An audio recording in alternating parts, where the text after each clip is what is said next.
आम्हा सर्वांसाठी विशेषतः जयप्रभा माध्यमिक विद्यालयासाठी अतिशय अभिमानाची आणि त्याचं उदाहरण आम्ही अनेक मुलांसमोर मी मांडतो. कारण मी मुलांना सांगत असताना आपल्या शाळेतल्या विद्यार्थ्यांनी शून्यातून काय निर्माण केलं आणि शून्यातून हे विश्व निर्माण करणाऱ्यामध्ये अविनाश ब्रह्मदेव शिंदे हा आहे. मला वाटतं की सगळ्यात महत्वाचं मला वाटतं की त्याची प्रेरणा जरी ती भरपूर असेल, त्यानं जिद्दीच्या जोरावर जरी केलं असेल, पण त्याला ते करण्याशिवाय पर्याय नव्हता. कारण त्याच्या आईचं त्यानं बघितलेलं दुःख जे काही होतं, मला वाटतं की कदाचित त्याच्या पाठीमागे त्याच्या आईचं दुःख असेल.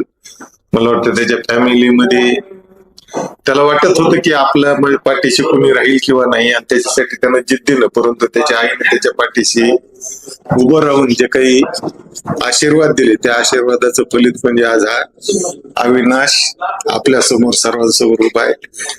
अविनाशला पुढच्या संपूर्ण कार्यासाठी